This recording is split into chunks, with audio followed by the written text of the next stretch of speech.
Welcome back to another episode of the Jackie Service Show. I have been looking forward to this one for a while. Jill and I had a chance to meet only a couple months ago, but there was an immediate soul connection, sisterhood connection, and we were introduced by a very special human, Bridget of Gut Personal, who has been on the show as well. And when we connected, very quickly, we started to realize that there was synergies in our stories and overlay of the different things that we have been through. And I just want to open up and say, thank you for spending the time with us and welcome to the show, Jill. Oh, I'm so stoked to be here. I would get up early for you any day, Jackie, and mad shout outs to our 5-1 generator buddy. That is Bridget. Absolutely. So for those that are tuning in, listening, obviously on audio, it's 7:15 Eastern time in Ontario, Canada, and 6:15 a.m. in Thailand. Yes, stupid o'clock a.m. We're having coffee. In Phuket, Thailand. We're having coffee, and she's rocking. We wish it was wine. We wish it was wine. It will be pretty soon. And she's rocking this really cool Kelly Kapowski vibe. So I'm digging her 6 a.m. look. Where's Zach? Where's AC? So good. We're aging ourselves here. We're aging ourselves. I'm like, fuck, Jill, shut up. You can tell. Everyone can tell you're in your 40s now. So I always like to start with this question, and it can lead us in so many different directions. And it's never as simple as it seems when I just open it up and say, hey, tell us your story. How did you go from a Canadian gal to living in Thailand? And what has this journey brought up for you as you've made all these transitions in your life? I feel like my life has been like 15 years or so of transitions in the best way. So I started my first ever business. I just knew I didn't want to have a job, really. That's pretty much where it all starts. I didn't even know what entrepreneurship was until I really met my husband, but I had my first ever stab at it in 2006, the days of MySpace, just to give us some context. And I pitched a web TV show to a producer. Well, I wanted it to be a TV show. And he's like, this sounds great for web TV. And I was like, web TV? Like, what the F is that? Like, do people watch videos on the internet? This is the year that Google bought YouTube. And so he was like, it's going to be huge. So it was called 20 something. It was, thank God, during the days where you could erase shit off the internet. Like, thank God, guys, because I was 25 shooting that. It was dating, sex, and relationships. So very much Sex and the City meets The View. And I'm just so grateful you cannot find the stuff that I talked about online. Are they archived anywhere? Thank God not. Okay. Because if someone were to find that, they'd be like, wow, Jill was a hoe in her 20s. And I'd be like, you are right. But so that was my first stab at really trying to create something for myself. And that lasted, we amassed 1 million views, which was like, I couldn't even believe it back then. But I didn't really know anything about making money online. And then in 2009, I met my husband, who, now this is where the story starts to get like, what? So Josh is Australian. I was moving to Australia with a girlfriend of mine. However, I was living in Canada. Josh was living in Beijing, China. And I had happened to meet his previous business partner and his now wife. And they're like, oh, you should meet our friend Josh. He's coming in town for 3 weeks. And I was about to move and I was super single. So I was like, well, is Josh hot? Because if not, I am not going to give up a night for that. And they're like, don't worry, he's bachelor for life. And I was like, sounds great. So anyways, Josh and I hit it off. He went back to Beijing. I stayed in Toronto. I was about to move to Australia. We met up in Vegas because he was like, we should meet up again. And I was like, yes, what's in the middle of China and Canada? Vegas. Vegas is not in the middle. Right. It is not in the middle, guys. A little easier for you, but listen, a good place to go meet up. It really was. It served us the perfect backdrop. And then after that, I moved over to Australia. He showed up at my door. It was such a cute moment. And from there, we really started to from there, we went to Australia, New Zealand, Canada, Mexico, fucking Europe, Puerto Rico, like Thailand, Malaysia, China, like we've just been here, there, and everywhere. Lived in the Cayman Islands, like just so many places. And all throughout that, or just like in the earlier years, he was obviously still running his business. And I had a social media business at the time. And both of us were getting disenchanted with what we were doing. And Josh was like, we should start a business together. And I was like, love it. Let's do it. Absolutely. And he's like, I think we should start an affiliate site. And I was like, yep. What's an affiliate site? So he taught me everything. He taught me about SEO, like how to write for the web, building email lists, like traffic, social media, like all of it. And from there, we started growing this site. And then that turned into another site. And then we had like a network of 30 sites. And then we started Screw the 9 to 5. And then that was a whole initiation by fire, trying to figure out that process. And we had courses and memberships and coaching and live events and services. And it's just been such a wild ride. And then in 2019, we were in Bali. And we were on the back of a scooter. I was on the back of a scooter. Josh was driving it. And it just hit me like a jolt of lightning. And I was like, oh my God, I'm going to run luxury retreats for women at $1 million plus in their business. And I told Josh, he's like, that sounds amazing. When are you going to do the first one? I was like, probably never, because I was so intimidated by this vision. Because before that, I had 10 plus years of very strained, isolating, humiliating experiences with women. And the thought of then holding space and creating a community for like really powerful women scared the hell out of me, truthfully. Like I was just like, that feels like the most unsafe thing I could do. But I just couldn't shake it. And so almost 2 years after that one moment where I was like, I'm going to do this, I finally gave myself the permission to do it, because I just couldn't shake it anymore. I just knew it was for me. And so I slowly but surely started dipping my toes in. I started my first like Instagram post in 2021, had my first retreat in 2022. And even then I was just like, I don't know, like Josh and I have such a good thing with Screw the 9 to 5 and Wealthy Course Creator. Like, I'm good. I'm just going to run this one. And then on day two, like by day 2, I was cracked right open. I was like, I'm all in, bitches,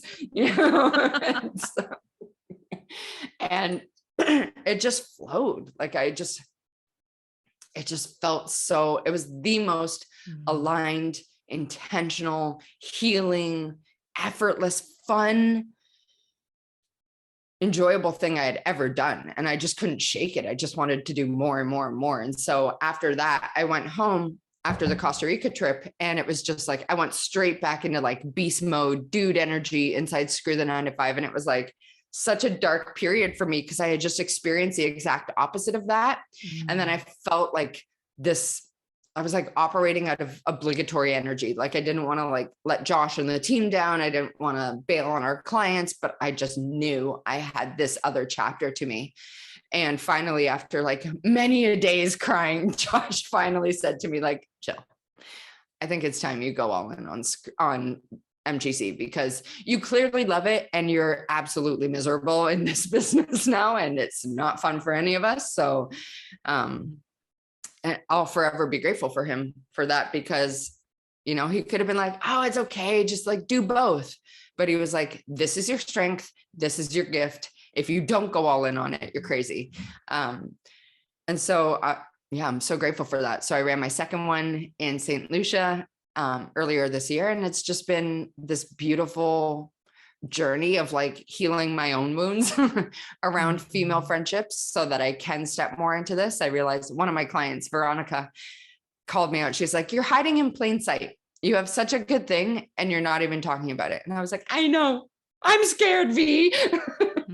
And so it's just been truly, it's like almost every single day, I just peel back a new layer of like, what is the resistance here? What am I scared of here? Why am I not doing this now? And becoming more and more, or overcoming a lot of the latent fears, wounds, and triggers so that I can become the version of me who holds space for all the epic women who come into my world, because they deeply crave belonging and a tight-knit circle of people who get it because I'm sure you know this, Jackie, like the higher you go, the smaller your circle can get, right? That's not the case for everyone, but a lot of us, like our circles get smaller. Not everyone gets what we're trying to do. Not everyone gets the dedication or the level of heart or the sacrifices or the boundaries, the standards, you know, like not everyone gets that. And so it can be really hard to feel like you fit in when someone's like, isn't it enough yet? You know, and you're like, no, it's never enough. You know, it's like my whole heart and soul. And so my intention is to create a community people can't ever imagine living without. And then also hosting really bougie, rad experiences in epic locations. The fun side of success. You know how it is. There's so much here, so much to unpack. And it's interesting because I had heard, being Canadian, although majority of my clients and work had been in the US, as I reintegrated back to Canada after living in the US for years, I had heard of screw the 9 to 5. I didn't know who was connected to it, but I had heard this brand. I had heard people in my network coming to Toronto to events, all great things. And, you know, fast forward a couple of years, I'm having this conversation with Jill because of an introduction of our network. And we're talking about this Millionaire Girls Club. So when she said MGC, that's what she's talking about. Her brand's now the Millionaire I just assume Girls people. Clubs. Yeah, we're going to like talk this out because we're going to create more brand recognition of what the heck you're doing, which I love. Okay, great. I'm glad someone will do it. And that was my first connection back. And here we are now being able to reframe and create a new aim for yourself and really step forward into this space that, frankly, in my opinion, is a gap. You know, I would agree that as a woman in business, in entrepreneurship, I'm a mother, I have 6-year-old twin girls. It can feel very difficult to not compartmentalize my life and find friend groups that only get pieces of my life. Oh my God, yes. You get my mom mode. You understand my business or entrepreneur mode. You understand my fitness and lifestyle mode. You understand marriage and relationship mode. Whatever that is, it feels like, I don't know if you felt this, Jill, but there's some times where I feel like only pieces of myself can show up. And I've been craving community to be like, here I am in the fullness and the biggest expansion of me. And I can be that way. And it is celebrated. And understood and celebrated. That's the energy. Any woman I've talked to who's either been to Costa Rica or been to St. Lucia, I know you have one coming up here. As this launches, you're probably there in Sedona. Yeah. And that is the experience that these women are having. And that's why it's starting to spread, because when you have an experience like that, where you can authentically show up as self, how do you unsee that? How do you unsee that exists? I mean, for myself personally, I know that my journey might be slightly different, but like, I could not shake it. I was just like, can't unsee this, you know, like it made such a dent in my heart. I was just like, I need more of this. I don't care what it takes. I will face any fear. I will face all the rejection and sister wound stuff. And I will go all the fuck the way in, because it matters so much to me. And I think that's the same, like, even just looking at the women, like, I love how they show up for each other. You know, so many of them collab, work together, send each other clients, have each other on their podcast, shout each other out on social media, speak at each other's event, coach in each other's programs. Like, the collaboration and support is unlike anything I've experienced before. Normally in like online circles, it's done with kind of like a motive, you know, like this underlying, like, oh, if I do this, then you'll do that. I think online, I don't know if you've experienced this, but I have certainly experienced this. It's a lot of Hollywood friendships, and it's done with like this ulterior motive. And it just like, if you can't like, quote unquote, be enough for them, then you're just like, Cass, I fucking hate that stuff. So I'm just like so adamant on the standards that we hold in MGC and who comes into it. That is like, my number one job is curation. That is absolutely my number one job in MGC is curation. Well, what I love about what you're saying is, listen, the role that you're playing is to hold a container and to bring the right humans together and figure out the right energies that need to be in the room. What's so cool about communities that have authenticity at the core, in my experience, which has been few and far in between, is the ripple effect that happens outside the room. Dude, And agreed. all of this, like, hey, we're shouting each other out, we're supporting each other, and we're honestly trying to lift everyone in the group. That is the coolest thing when you start to see that lineage and that through line. How does that make you feel as like a woman who knows that you were the one that like brought everyone together, but then it took on a life of its own way beyond you? I actually had this exact conversation yesterday. So this is like so beautifully present for me because one of my clients, Caitlin, she's just amazing. She's one of the smartest chicks I know. She's a wealth manager. And I connected to her to another chick that I know who's one of my speakers in Sedona. And I just heard on her podcast the other day, she was like, oh, I'm working with this new this new wealth manager. And I was like, oh my God, she's talking about Caitlin. And just thinking about the like ripple effect that is going to have when this chick brings Caitlin into her audience and like how Caitlin can support all these other women in building wealth. Like she's one of the most generous, kind, supportive, smartest people I know when it comes to that kind of stuff. And so the ripple effect she can have on other people's lives. And it happens, like I mentioned that to Andrea in like a hotel lobby. And I was like, oh, let me connect you to my girlfriend Caitlin, and like that one little meeting will have such a direct impact on so many people's lives. I just think that's so cool. I was saying that to Josh yesterday. I was like, it is so rad that now Caitlin, who is so underground, has never posted on social media, like, but is just like experiencing this explosive growth because she's so good at what she does, and like referrals upon referrals upon referrals upon referrals. So someone who is so unknown in the online space, who is so underground in the online space, is about to have such a huge impact on so many people's lives and help them build wealth. Like, to me, that's just so damn cool. And it came from like, just a mention, you know, like I don't know. I just personally love connecting people. I used to love it in my 20s. Like I would host dinner parties, bring all my girlfriends together. I just like it. And even when I was a bartender for 10 years, and I would always connect my regulars. Hey, Ian, you should meet Dan. You know, like just, it's always just been something I've loved.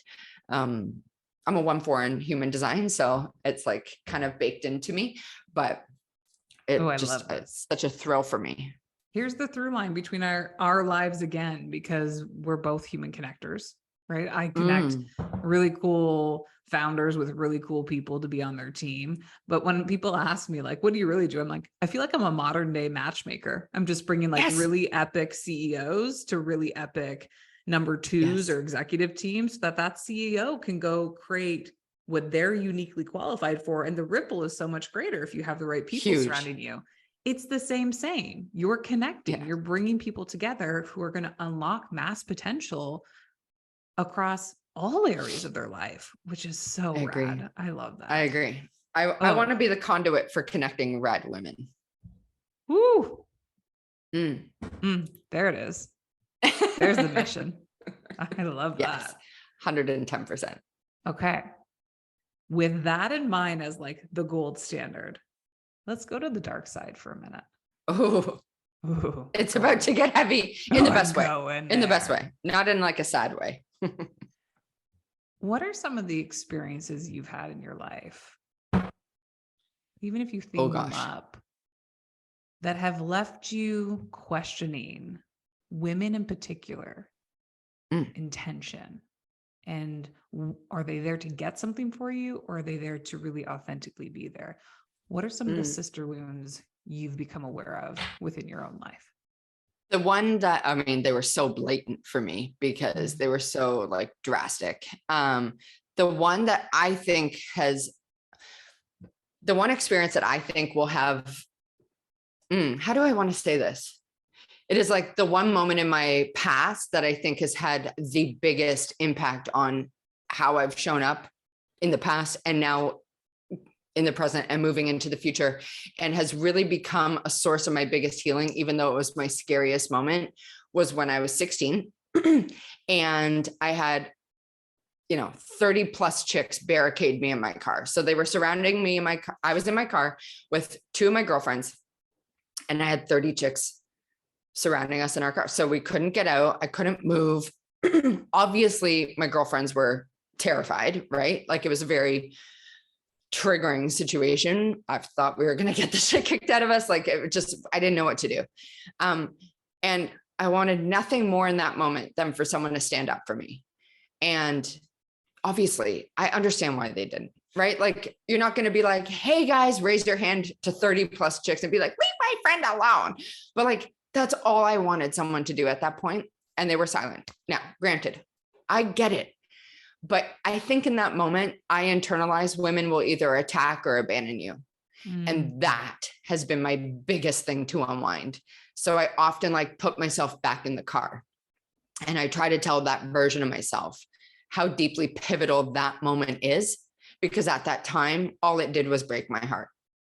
Right. But now it has become this like driving force for me, this like true deep meaning for me of like, I know how isolating and lonely and just like deeply triggering and humiliating it can feel to be on like the outs, or to have people talk about you, or to have people target you. That's why I hate all this shit online with this like pack mentality.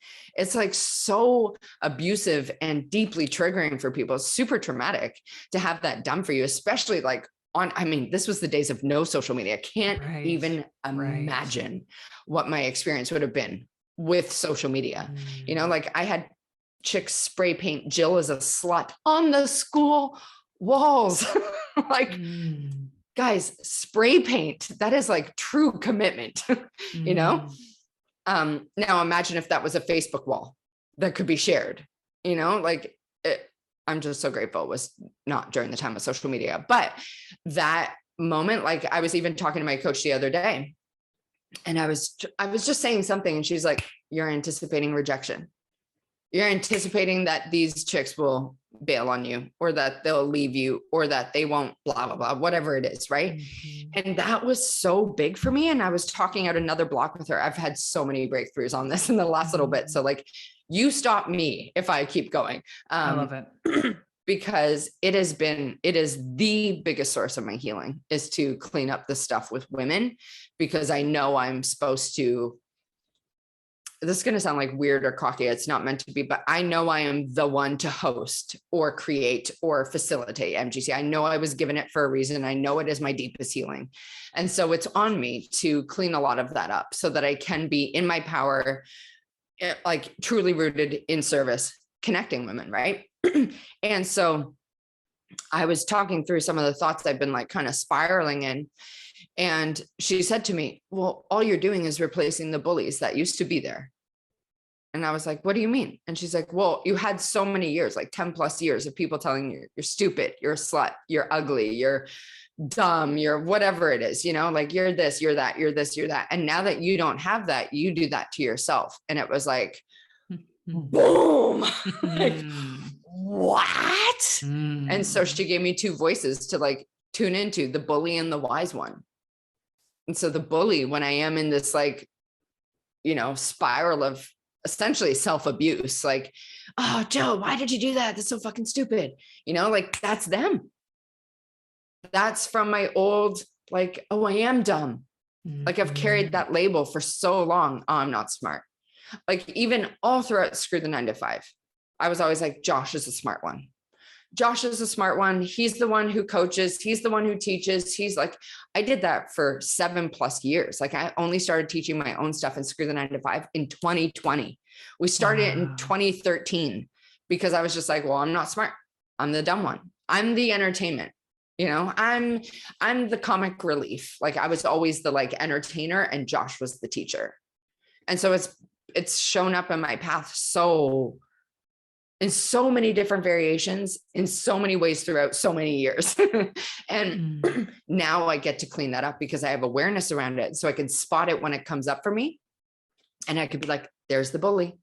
And then I can start like releasing that voice and realizing like, I don't need to continue the self-abuse, or I don't need to continue the trauma. I don't need to continue this familiarity with that like negative voice.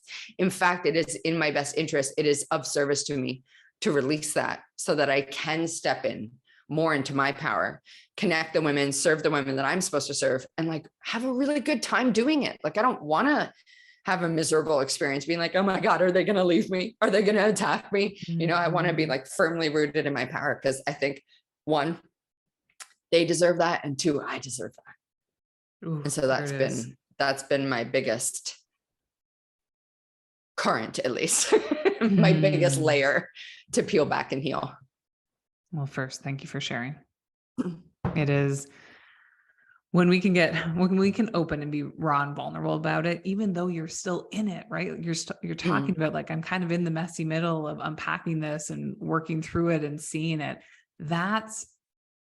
To me, that's where true connection actually lies. And there's such a beautiful gift you are giving yourself, but you're also giving all the women who are tuning in right now to listen, and the women that you will serve in all of these retreats that are coming forward. Because as you look within and put the mirror to self and go and start to heal and unpack, you're also allowing other women to witness that and do that for themselves too. Thank you for that. Absolutely. I don't know one woman who I've talked to who's playing a high level game, who in some way, shape, or form does not have some deeply rooted trauma with other women. Oh yeah. I think my one friend, Caitlin, is the only one who I've ever heard has never had an experience like this. Because Caitlin, I remember she said like, she was like, I'm so sorry you went through all this. And I was like, you never did? And she's like, I have never gone through this. And I was like, I didn't even know that existed. Like, I didn't know people had the like pedestal of cool. Yeah. That's really rad that you didn't have to learn that lesson. That's great for you. I love that for you. Didn't know that was a thing. My experience was not that. And I think in a lot of ways, in my experience of going from, I led big corporate teams for years, and I was the youngest woman at these executive team tables and was trying to be a chameleon and fit into all these different experiences. And in the last 7 years of entrepreneurship for me, it's been this detangling of all of these personas and masks and bullshit stories that I felt like of who I needed to show up with, and with. And I could be one person with you today, Jill, and another person tomorrow if we recorded this podcast again. That is fucking exhausting. Oh, tell me about it. And the weight of that just sits on your chest it's hard to explain until you start to go in and start to feel the relief of just getting honest with yourself about what you're doing as a result of the trauma that you experienced and the trigger. I think how that stacks. Yes, man. I think it is the most energizing thing to just like be like, fuck it. Here I am. Here's all the things that I'm currently navigating. Like maybe for me, I don't know. I'm sure not everyone's like that. But for me, I find it deeply healing and cathartic. I'm on the other side of a very hard season, even in my marriage. And it took like a lot of really hard conversations to help us get here. And I said to my husband the other day, like, I actually didn't know our marriage could be this good. Like, I thought it would have to be like, we go our separate ways and then we find new people and then it's really good. But we have just been in it together, like doing the work, having the talks, healing the stuff. And now it's like, I look at my husband and I'm like, it's like I'm looking at a whole new person. Like even his skin looks different. Like he radiates different. Like he shows up for me different. He shows up for the business different. He shows up for our son different. He just shows up for himself different. He's just like this whole new version of himself. And I think I'm also a whole new version of myself, because now I know I trust myself deeply. I will always go to bat for myself now, because I've done so much healing work that I'm like, fuck it. Here's another layer. Let's rip this one off too. And so now I'm just like, I believe like one of the purest acts, I shared this on the other day on my IG, because I saw it. I was like, yes, one of the purest acts of love is to have a difficult conversation, to bring everything onto the table and be like, here's me. Here's how I'm feeling. Here's what's going on for me. Here's what I'm really scared about. And here's what I would love to see happen. You know, it takes someone who is like, who trusts themselves, who values their own peace, I think at least, to actually open up that conversation, because there's a lot of ways my conversation could have gone. I mean, I was like, shit, I might be blowing up my life right now. Mhm.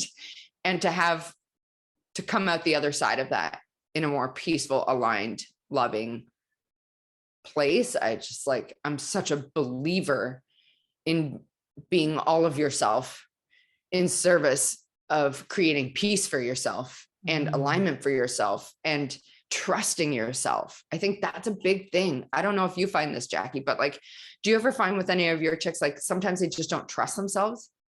Well, gosh, Like for most of my life, I'm just starting to trust myself in a lot of ways. yes, Right. yes, So right. was I fully aware of it 6 years ago, 7 years ago? Heck no. Am I starting to Heck become no. more aware of it as I do my own inner work and really have gone down this journey of self-healing and self-discovery? It's incredible how many women, just the narrative they talk about themselves. Mhm. Gosh, we're Mhm. nasty to ourselves. If we think we're Oh, nasty outward, we take all of that and we do it 10x the internally. inner bully. The reality of what you just said, though, which is trusting oneself, that is something that I think globally we're all trying to figure out how to do that. I agree It's like wholeheartedly. it's this really interesting dance that I see myself go through, and maybe because I'm more present and aware of it, I'm watching all these other women also go through it, Mhm. of deeply finding trust within and trusting things like women specifically trusting their voices. Yes. Oh my gosh. Because Oh we my get God. so Yes. clogged up of be the good girl, be quiet, shh, like all of these comments that get made. I'm raising 6-year-old daughters. I have to catch myself when I say this stuff. It's like on Right. repeat from my own conditioning Right. and my own generational layers. And I just witness so many women who have such incredible things to say clog up because they don't trust themselves to use Mhm. their voice. That's Mhm. where I see it most, I'll say, in my recent days. I just think, I mean, I think it takes time, right? I think I've been learning to trust myself since I finally gave myself the permission to do something that matters to me. Right. And also since I became a mom. Like the second I became a mom, I feel like my coach said to me the other day, I feel like you're the type of person who's like, okay, so the analogy she made does not sound good, but she's like, it's like a snake. And I was like, where are you going with this? And she's like, no, because you shed, it's like you go through this like transformation and you shed that version of yourself. And then you Mm, go through another initiation or transformation and you shed that version of yourself. And I was like, that is the most accurate shit I've ever heard. Because mm. especially when I became a mom, it was like just this veil fell off me. And I was like, well, I no longer give enough about this or this or this or this or this or this or this. And I truly believe that's why I had the download to start MGC, because it was finally like I was in a place of learning to trust myself and Mm. count on myself and honor my own strengths and honor what I'm really good at and really believing that I am quite smart. Like I was prepping some of the like cues and stuff that we'll do in Sedona. And one of it, I'm going to butcher the question right now, but it was like, what is one thing that you're scared to, or that you've never admitted about yourself due to fear or something like that, whatever it was. And I was like, what would I say? And it just hit me like a brick wall. I was like, that I'm smart. I've never in my life owned that. I'm almost 42, just for context. Like I've never once been like, yeah, I'm smart. Mm. Like previously. I mean, like I've been on that journney now for 2 years, but like We get to 2 say out of up until 42. now, up until Yeah. now, I hadn't admitted that. Now you get to. Yes. Mm. Yeah. So Crazy. here's the question. Somebody's listening to this right now and they're like getting it. They're like, yeah, I have these same wounds and I'm doing some therapy and I'm having coaches and I'm having the conversations and I'm learning about myself. I'm quote unquote doing the work. Mhm. And they're sitting on the edge of the cliff. They can't quite seem to let that one snake layer go. It like sticking to them. Mhm. What advice, perspective would you have for that woman to truly let go of something they've been holding as a weight for It's maybe like, their what's the entire worst that could lives. happen? Mm. What do you have to lose other than your old ways of being, your old levels of comfort, your own triggers, your own fears, your old insecurities, the old version of you? Like that got you here, but it sure shit ain't going to get you there.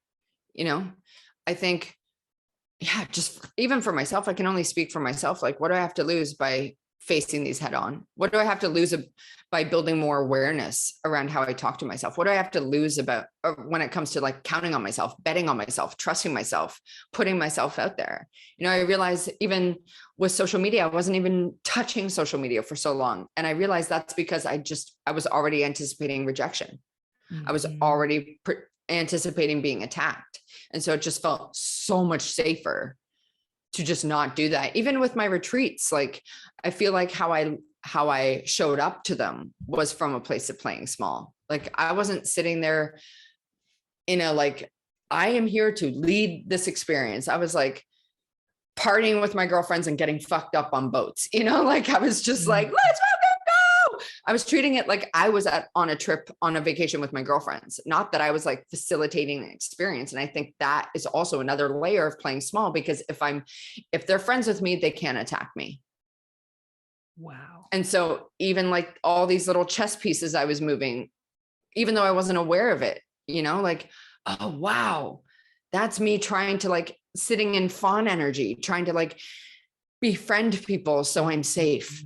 So I'm not attacked again. So I'm not abandoned again. So I'm not targeted. So I'm not this and that, you know, I'm not rejected. I'm not judged. I'm not talked about, all of that kind of stuff. And so what do you have to lose by doing this work and releasing those old versions of you that are just simply keeping you right where you are? That is all it is doing. It is helping you operate in your comfort zone.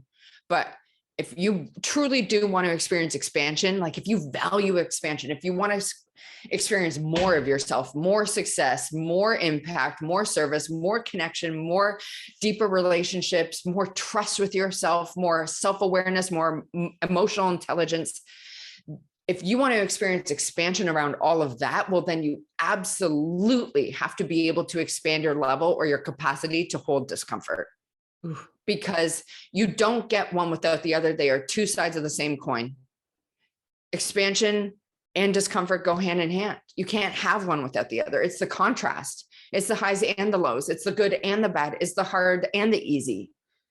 And if you deeply crave to go to new levels in yourself, in your business, in your relationships, in your own evolution, your own expansion, your own wealth, your own impact, all of that with your team, all of that, then the best thing you could do is start releasing old versions of yourself. It is the most healing, cathartic, energizing thing you could do. Mic drop. So that's what I would say. So start there. So make sure you clip that one. Yeah. Wow. There's so much to unpack in that. And that is, first of all, thank you for sharing that, because there's so many women, and I'll speak to myself and my own lived experience, where I have recognized recently how often I play small out of fear of the bigness. Yes. There's this innate knowing within that I'm meant to do big things. And the fear is this reservation. And the story I tell myself when I throw on social media is, quote unquote, who cares? Everyone who's ever needed a team and comes to you, they deeply care. And that anyone who's in like the clusterfuck of their stuff deeply cares about you, Jackie. And that's the small version of myself speaking. It's well, in a lot of ways, how I interpret that now is, well, heck, that's selfish. There's people in the world that need you. There's people in the world that need to hear your voice. There's people in the world that need to have access to your gift. And if you continue to hide out of fear of stepping fully into what your full potential could be in this world, how many people are you leaving on the table that aren't going to get to experience your gift? How many relationships? And do you know, like, have you asked yourself what is beneath that? The hiding? Like, what does that do to? Yeah, for me, that's where it feels safe, because if I hide, then I can't be hurt. Exactly. And if Right. You can't I be can't rejected. fully be seen, I can't be rejected. If I'm not fully seen, I can't be, abandonment is a big one for me. If I'm not fully Yes. seen, Judged. then they cannot, they can't break me. I've been Yes. broken before by women in Mhm. frickin' crumbles on the ground, Yes. and you try to build yourself back up. And now in life, I get to go and look at that again and say, okay, there's maybe still some broken pieces that are lingering here that likely just need to be shed with the snake skin For sure. and be For let sure. go. So that's a big piece of what I'm working through too. So the stepping into bigness is a huge one. And I think those themes, like when we operate with them for so long, they'll probably be present for a while and Yeah. we still move forward. Yes. We're just aware of it. Oh, here I am, trying to not be seen again. That's cute. Okay, let's go do something really big then. It's almost like expanding your comfort zone of bigness. Yeah. Okay, well, if I know I'm safe, if I know I trust myself, if I know I'm meant to do this thing, if I have this deep urge inside me, then I should probably take the action that version of me would take. Because so often we're like, I want to be big, I want to do this stuff, I blah, blah, blah.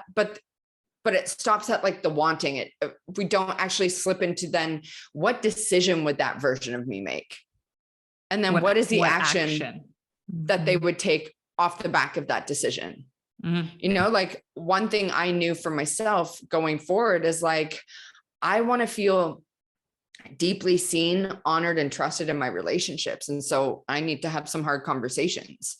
I want to feel aligned. I want to know that I spoke up for myself. I want to honor my own needs. And so that version of me would make the decision to open up the hard conversation, and the action would be to actually have it, and then off the back of it, I experienced the reward because it just worked so beautifully for me. Like even in the muck of it, the like reward was just how I felt, the ease I felt, the peace I felt, not even the like what happened next. It was just like, fuck, I'm proud of myself. That was the only, that was the main vibe I had after I opened up the conversation with my hubby. Is I was like, I am so proud of myself. That is all. I was just like flying high. And Josh was like, are you sure you want to can we just have a serious conversation? I was just like, yes. And I just need you to know, I am so proud of myself. Oh, so obnoxious. Probably not what he wanted to hear at that time, but like, I was deeply proud of myself because it took courage, and I had been thinking about it for so long. And I was all in the what ifs, but I was just like, fuck it. I can't not say it anymore. And so I believe in myself. I trust myself. I'm going to say it. The freedom that comes on the heels of that is it's an expression, an experience that I can't even put into words yet. You have to live that experience to fully understand. When you've held on to something for decades, years, months, whatever it is, and you've known it's a truth, maybe you don't have full language, maybe you don't know how to articulate it in the most quote unquote elegant way, whatever that means.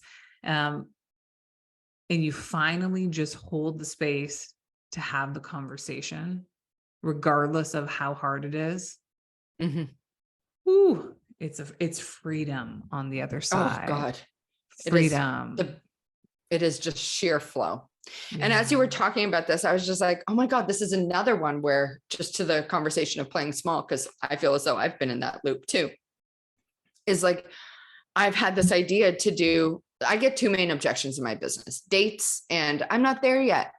And so when they're saying I'm not there yet, it's like, I'm not at 1 million yet. And so I've had this idea for a while to start a new division in my company called Her First Million. But I didn't do it because I didn't want my MGC clients to be like, oh, she's abandoning us, or, oh, we're not important, or whatever. Also, none of them have ever said that. They've been actually like, that's a really smart idea, Jill. But I held on to not moving forward with it because I was like, well, I don't want to make them mad, because again, targeting, attacking, abandoning, all that kind of stuff. So I was almost like anticipating that they would be mad by me making a decision for my business. Like, it's ridiculous how this shows up in my life. But as I started talking about Her First Million, so many of them were like, that is a fucking excellent idea. Yes, you should do that. And I realized in that moment how insidious this has become for me, or was for me, because I was even stopping myself from expanding my company because I was worried about what people would say. You know what I mean? That's what I mean. Like when we are in the transformation, when we are shedding the old layers, we have to look at how and where those versions of us are touching different areas of our lives and slowing us down or disempowering us or stopping us from going after what we really want. You know what I mean? It's just like crazy how many aspects and facets of your life it can touch if you're not aware of it. I so appreciate you sharing that. It can often feel like to somebody outside looking in, like, oh, she's got it figured out. She like healed that and she's moved on. What doesn't often get talked about is like, no, this is actually maybe a lifelong lineage for me that I'm continuing to work through. And it shows up in different ways. I have new tools to work through it. I have new perspective and an ability to see it through a different lens from a perspective shift standpoint. That said, these things may continue to show up in life and catch you like these little ankle biter moments where you're not expecting it anymore. You're like, wait a second. We've done this so 10 times. We have done this one before. Are we really going back here? And there it is again. Real. There's some more that needs to come out. Especially when it's like deeply ingrained. Yeah. You know, and that's why I think this exploration work, self-exploration is like the best thing you can do. It's so funny because one of the pieces I got feedback on from my last retreat was one of the chicks who was new to the experience was like, you know, you need more structure and we need strategy. And I was just like, here's the thing. Yes, everyone needs strategy. And that's like 10% of the game. If we're really real, it is the inner stuff that holds us back or slows us down or stops us from doing the things. And if you think it is only strategy and not self-exploration and the inner work, you are missing most of the journey. And you are always going to project thinking that you are just like a hack or a strategy or an insight away from like you going to the quote unquote next level. But that next level will always be met with resistance if you're not healing the inner stuff that keeps you in that place of like trying to protect yourself. So self-protection, you know, like playing small, you know, just trying to create your little cave of safety. It'll always show up. It'll always come back if you don't acknowledge it and do the work to understand it and release it. That's it. If you're listening to this and you are scratching the surface or have thought about it, or maybe you're like in the deep end with us, that is the work. That is this, for me, it's about coming back to self and like the truest form. Like, who am I at the core? Who was I? Who am I? What am I meant to do here? Who am I meant to become is more of what the languaging is for me. And it just feels like the shedding of all the stories that have been created over the decades. And the more clear I can become that the answer is always within. There's no magic pill. There's no strategy. There's no thing outside of self that is going to help unlock the true greatness within. As soon as we start to recognize that, let me be very transparent. This is not easy. No. And yet that's why most people don't do it. And yet there's a truth to it. And you can't unsee it after you've seen it. That's something I say to myself almost daily. That showed up. Can't unsee that one. Got to step in. What's here? And as you start doing it, I reckon you'd see how many areas of your life it touches. It's always. And then you have awareness. That's the first domino to change. It is. Once you build that like first minute of awareness, you're like, now I can start to spot it. And that's power. That is such power, because then you are in the driver's seat again. And that's what I love about what you're doing with MGC is you're bringing powerful women together. We're open, transparent, authentic, want to share, want to connect, and are craving that in their lives and have been looking for that. And while I feel like you and I we need a 2.0 for sure. Yes, there's another episode that is coming. I think we should do it on the heels of me coming to an event. Yes. After the event, Mexico, we'll hop on a 2.0 podcast and we'll talk about the experience of what you're defining and how I lived through it. That'd be a lot of fun to go do that. I would love that. There's women listening right now who are like, that's me, sign me up. Whether it's I'm in my first million or I'm ready for MGC. talk to me about how women get access to you, how they apply to get a seat in either one of these opportunities. Yes. But the easiest way is I'm such a talker. So come on over to my IG is at the Millionaire Girls Club. Or if you are looking to explore MGC, you are making over $1 million a year, then millionairegirlsclub.com. That's where you can apply for the next event. My space is super limited because I mentioned to you, we have like this beautiful estate. And so we're only taking 10 chicks. We've got 6 already, 7 now, which I'm so excited about. Let's do it. Yes.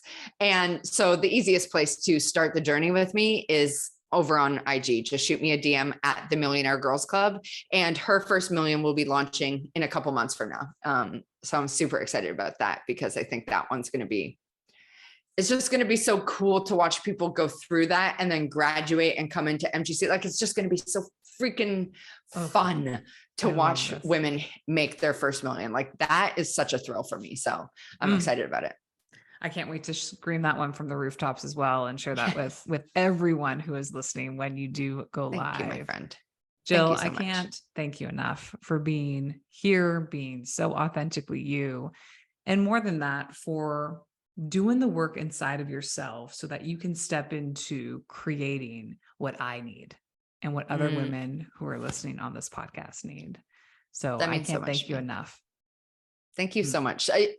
I know sometimes it sounds like that means so much to me. Truly, Jackie, that means so much to me. Thank you so much. I appreciate that. And thank you so much for having me on as well. We'll link everything up in the show notes, guys. Jill, I appreciate you being here. And until next time, we'll see you again on the Jackie Show.